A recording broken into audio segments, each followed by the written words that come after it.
You may have studied that in a conservative force field, work done over a loop is zero, which is same as saying that the work done between 2 points is independent of the path over which it is evaluated.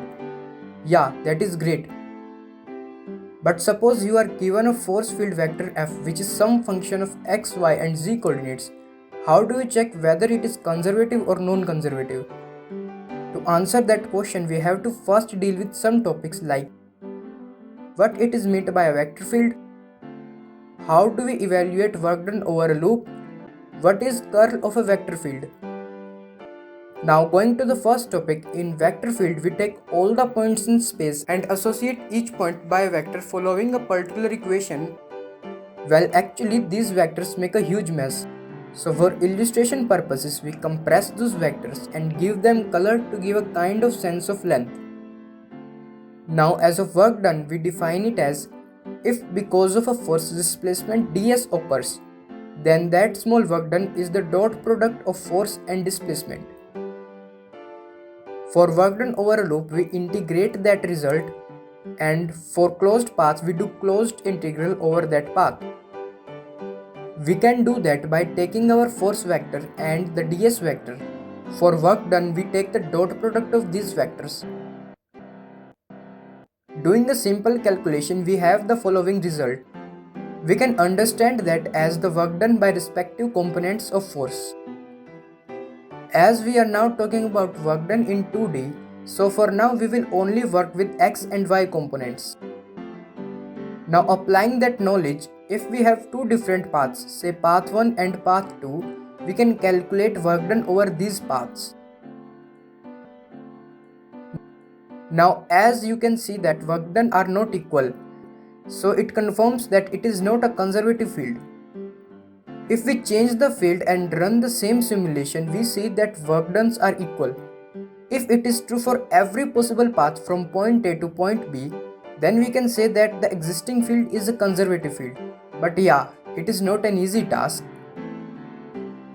Now let's take another ideology and talking about work done in general. There is a property that if there are two loops A, B, C, F and F, C, D, E and their respective work dones, adding these work dones end up cancelling out the middle one as their direction are opposite, which means that only the outer ones left, which is same as the work done over the whole loop A, B, C, D, E, F. So we can divide any closed loop into smaller and smaller loops and write the work done over the whole loop as a summation of these small loops work done. Now you might think, how in the world this gonna be helpful? It even worsens the situation. So yeah, but just wait a minute my friend. So talking about work done on small loops, if we take infinitely small rectangle of dimensions dx and dy, and let's say that the work done over it is 0. Assuming that there is a force F, now writing the work done for left edge as the direction of displacement is in opposite direction of the force component, so a negative sign also comes along with it. For bottom edge it is also simple. Now going to the right edge, as our position changes just a little bit, which also result in the change in force component. Assuming the change in force component is dFy, which is because of change in x value. Now remember that it's gonna be helpful later. So our net force component become Fy plus dFy. And for top edge the same can be done. Adding all the work dones we get the net work done. Now the question left, what is dFx and dFy? Taking an example that Fy, which is dependent on x and y, is equal to x square plus 2y. As we know, it changes because of change in x. So taking partial differentiation with respect to x, which means that our only variable is x, which leads to this equation. As it is rate of change with respect to x, to find change we have to multiply it with dx. So we get our dFy value. And the same can be done for dFx, putting the values and solving it, which leads to this pretty equation. Now the work done is 0 when the highlighted term is also 0. Hence the term is what we called the curl of a vector field. Well, not exactly this. Now it is correct.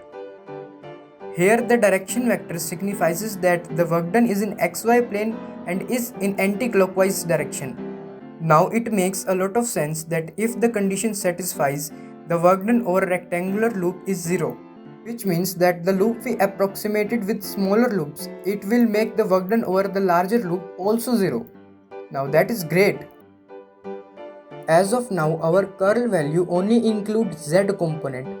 Adding other components, we get the following equation, which is a little bit hard to remember, but after a little analysis, we found out that this can be written in a very neat determinant, which can also be written as this cross product, and this weird looking vector is an operator which is called the Nabla operator, hence can be written using this symbol. So finally, if curl of a vector field is 0, which means that the value of this determinant is 0, we can say that the field is conservative. For curious minds, I highly recommend you to go through Feynman lectures from 3.5.